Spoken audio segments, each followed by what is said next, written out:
Welcome to Donmar TV News Channel. President Rodrigo Duterte's initial list of senatorial lineup that was shared by PDP Laban Vice President for the Visayas, Eastern Samar Governor Ben Evardone, is just a result of the party members' discussion. This according to Senator Bongo, the President's close aide. As of now, wala pa pong final list. Yung inilabas ni Governor Evardone ay initial list lang po yun base po sa mga diskusyon with the party members.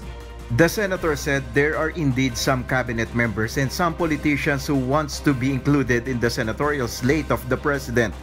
Meron pong mga siyam na cabinet members, meron pong mga re-electionists at meron pong mga comebacking na senators na gusto pong luminya sa ating mahal na Pangulo.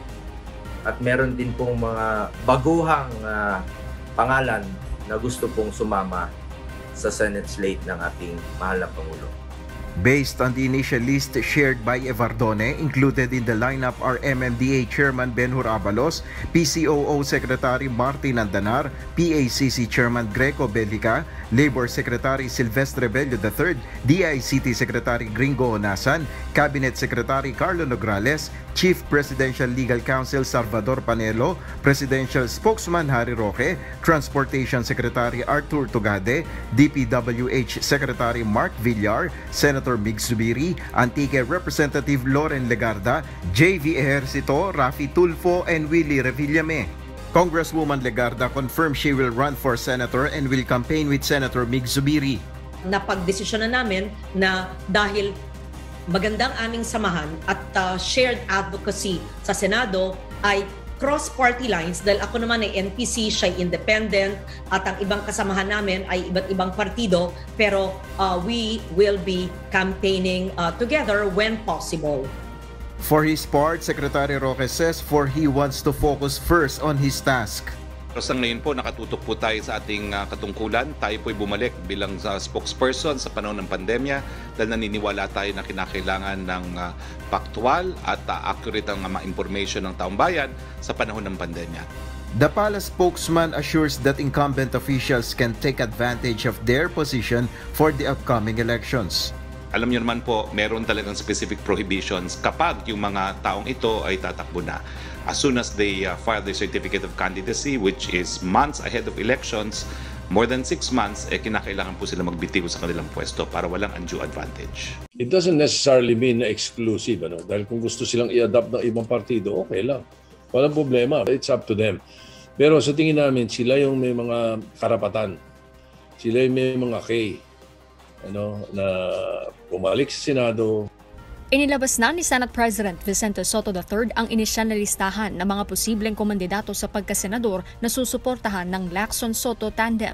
Sila sina dating Senador JV Ejercito, Francis Cheese Escudero, Senator Sherwin Gatchalian, Richard Gordon, DICT Secretary Gregorio Honasan, dating COMELEC Commissioner Gregorio Larrazabal, House Deputy Speaker Loren Legarda, late 4th District Representative Lucy Torres Gomez, Senators Joel Villanueva at Miguel Zubiri.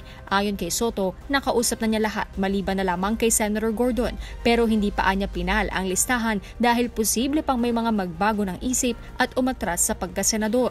Gayaan niya ni na Senator Gordon na napabalitang bukas sa pagtakbo sa pagkapresidente. Dagdag ni Sotto, may 4 hanggang 5 individual na pawang mga eksperyensyado ang tinitingnan nila ngayon na bubuo sa kanilang Magic 12. Meron kaming kausap na malaking tao na baka sa Sabado magkasundo kami. Hindi pa naman masagot ni Sotto kung may posibilidad na makaalyansa ng kanilang partido na Nationalist People's Coalition o NPC, ang ruling party na PDP Laban maging ang Isang Bayan Coalition. Dagdag ni Sotto, magiging maingat sila sa pagbuo ng alyansa sa mga partido. Ang kausap niya ngayon ang NPC, ang Partido Reforma at Aksyon Demokratiko. Pero tila malabo na niya ang alyansa sa hugpong ng pagbabago kung saan kabilang si Davao City Mayor Sara Duterte Carpio dahil malakas niya ang Partido Reforma sa Davao Region. Nadala na kami. Nung araw kasi, meron kaming koalisyon, hindi ka alliance coalition with LP, with PDP Laban. Pagkatapos mga kandidato namin na incumbent, pinapalabanan nila. Hindi pa pwede yun. Sa gitna ng girian sa PDP laban kung saan isa ang issue na magiging standard bearer sa naging mitsa sa pagitan ng grupo ni na Senator Manny Pacquiao at Energy Secretary Alfonso Cusi, sa partido naman ni na Soto, tanggap naman ba na maging standard bearer si Lacson? Ayon kay Soto, malalaman sa pulong sa July 28 kung paano ang gagawing desisyon ng NPC, ngunit kumpiyansa ito na hindi sila magkakaroon ng hidwaan gaya na nangyayari sa PDP laban. We're always united. Hindi namin naabutin yung ganun. We can decide what is best for the party always. Nanindigan naman si Soto na hindi makaapekto sa kanilang tambalan ni Lacson ang posibleng pagtakbo ng mag-amang Duterte na maaari nilang makalaban sa eleksyon. Ito lang, bagot kasi magsosona na tayo eh. Ilang araw na lang bago ang huling State of the Nation Address ni Pangulong Rodrigo Duterte. Mula kampanya hanggang maluklok bilang presidente, isa sa mga inasinta niyang sugpoy na yang korupsyon. Nasugpo nga ba o mas lumala pa? Yan ang Frontline Special Report ni Maricel Alili. Ayaw ko talaga ng corruption. It makes me sick. Corruption must stop now.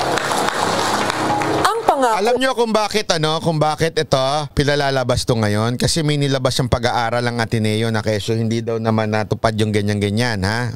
Noong 2016, wakasan ng korupsyon sa loob ng 3 hanggang 6 na buwan. Kahit daw alingas-ngas pa lang ng katiwalian, sibak agad. Sa nasibak, halos 1,000 na ho yan. Sa Customs, sa PhilHealth, sa DPWH, marami nasibak dyan. Ang problema ho kasi, sa totoo lang, ang dami-daming nasibak, ha? Even the mga kaibigan ni Pangulong Duterte, hindi naman ho kasi binabalita ng media. Yan ang problema eh. Alam nyo ito, gusto ninyong malaman kung ilan na nasisibak ni Pangulong Duterte? Mag-follow po kayo kay Commissioner Greco Bellica. I-follow nyo yung page niya. Araw-araw naglalabas sila ng pangalan. Diba si hindi nga naibalita eh. Isipin mo ha. Ito. Diba? Yung binanggit niya, si Liachon. Tinanong ko talaga sa kanya yon. Bro, ito bang si Liachon ito ba yung si ganito, si ganyan? Ang sagot niya sa akin talaga, oo. Okay? Isipin mo ha. Saan na ba yun? Wait lang. Saan ko ba tinanong yun? Okay? Ayan. Tinanong ko. Sabi niya, yan yung kumukontra kay PRRD, boss. Baka pwede pa bet na kung siya ba talaga yan. Sige, ask ko. Tapos after ng ilang araw, nag-reply siya. Yan yun. Yun ang sabi niya. Okay? So, yun daw yun. Isipin niya na. Pero, araw-araw ini-interview ng media yun. Pagka may gustong oposisyon na statement, ini-interview yun. Pero hindi binabalita na ganoon pala yun. Isipin nyo yan ha. Hindi ako nagsabi nun ha. Ulitin ko, hindi po ako nagsabi nun. Iniimbestagahan at hindi sinasabing guilty na kagad ha. Sinasabi sinampahan ng kaso, okay? Ng PACC. So, ibig sabihin nun, sinampahan pa lang ng kaso, inaantay pa kung totoo o ano. Pero ang point dito, bakit hindi binabalita yan? Di ba? Ewan ko. Ba't di nila tanungin si Greco kung siya ba yun o hindi? Yun lang ang akin eh. I mean, pwede naman nilang tanungin. Bakit hindi nila tanungin si Greco? Di ba? Ito nga sinasabi. Tapos sasabihin nilang hindi daw totoo yung korupsyon. Wala daw na nasisibak. Maraming pinag-resign na matataas sa ranking officials. Kung merong mga nasibak, meron namang nakalaya sa... Ito, tingnan mo kung gaano sila kagago ha, gumawa ng news ha. Kung merong nasibak, meron daw nakalaya. Sandali. Ito ha, in fairness to these two, remember itong dalawa na ito, nakulong to panahon ni Pinoy. Nakausap ko to personal ha. Alam, ito kung pwede ko lang sanang ikwento sa inyo. Ito, I will be honest with you, nakausap ko tong dalawa na ito. At tinanong ko sa kanila kung ano yung kaso nila at kung papaano. Lahat, talagang binusisa ako. Ang tanong nga nila noon ang dami. Bakit kaming dalawa lang? Kasi nga, unang pagpasok pa lang ni Pinoy, binanatan na nila si Pinoy. Sabi nga nila nagsisisi nga daw sila na bakit nilang binanatan, dapat daw hindi nila binangga, literal. Kasi sobrang grabe yung ginawa sa pamilya nila. Sabi ko nga, sandali. Baka naman hindi totoo yung sinasabi mo. Kanino ako maniniwala? Kay Pinoy o dito sa dalawa? Hindi ako naniniwala sa pareho. Saan ako naniniwala? Sa husgadong nagsabi sa kanilang hindi totoo. Gets ninyo? Kasi nga, sinabihan sila na corrupt na kaagad. Isipin nyo, ang pinalabas, kaya pala pinalabas na corrupt sila noon. Alam nyo kung bakit? Hindi nyo rin alam. Kaya sabi ko, ganun pala yun. Si Erap pala noon, kandidato na noon. Nakaulit kasi, remember, natanggal si Erap after 2 years. Natanggal siyang presidente, di ba? Tapos nilaban nila yon sa COMELEC na kung pwedeng kumandidato uli si Erap. Pinayagan ng COMELEC. Naalala nyo, hindi ko, actually, naalala ko lang to nung kinuwento nila eh. Nanalo noon si Erap na kumandidato uling presidente. Okay? Sabi nga nila, sa numbers noon, mananalo na dapat si Erap. Okay? Pero dahil nung namatay si Cory, kaya nakapasok si Pinoy. At the same time, tinrabaho itong mga Estrada. Ngayon, sasabihin ko bang mabuti Estrada? Hindi ko sinasabing mabuti sila, ha? Linawin lang natin. Hindi ko sinasabing mabuti sila. Pero hindi ko rin pwedeng sabihin na corrupt sila dahil hindi ko naman alam yung buong detalye nung demanda ni Pinoy o nung administrasyon ni Pinoy. But one thing for sure, pinag-initan sila kasi sila yung kumontra at sila yung kalabang direkta ni Pinoy. Si Estrada nun. Kaya pinag-initan sila nung time na yon. Okay? So ngayon, tayo mamamayan, sino ang paniniwalaan natin? Yung sinabi ni Pinoy o yung sinabi nitong dalawang to? Diba? Tanungin ko kayo, sino paniniwalaan ninyo? Yung sinabi ng korte. Yun ang paniwalaan nyo. Bakit? Sila kasi ang nakakita noong mga ebidensyang pinresinta at nakita nila na walang kwenta. So hindi ako naniniwala dito sa dalawa na to. Baka akala nyo yun, ha? Naniniwala ako dun sa sinabi noong korte. Remember, okay, etong korte na nagsabi sa kanilang they're not guilty, walang kinalaman sa kanila ngayon. Bakit? Wala naman sila sa power. Hindi nga to senador, di ba? At si senador man siya, hindi naman siya yung dikit ni Pangulong Duterte. So korte ang nagsabi. Yun ang paniniwalaan ko. Ang nakakainis lang, isipin nyo to, sinabi ng korte hindi sila guilty. Okay? Etong si Revilla. Okay? Ito hindi pa nakasatulan Si Revilla hindi guilty. Pero sabi nga, same case yun So more or less, same din ang judgment. So sa madaling salita, sinasabi ng korte hindi sila guilty. Bakit ang dating nitong balita, pinalaya yung corrupt? Kita nyo? Kita nyo kung paano tinwist yung balita?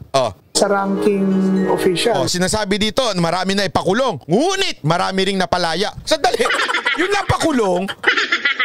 Corrupt yung sinasabi ni Greco Bakit sinasabi nyo napalaya ito? Hindi naman to corrupt, sabi ng korte. Napakagago lang ng balita di ba?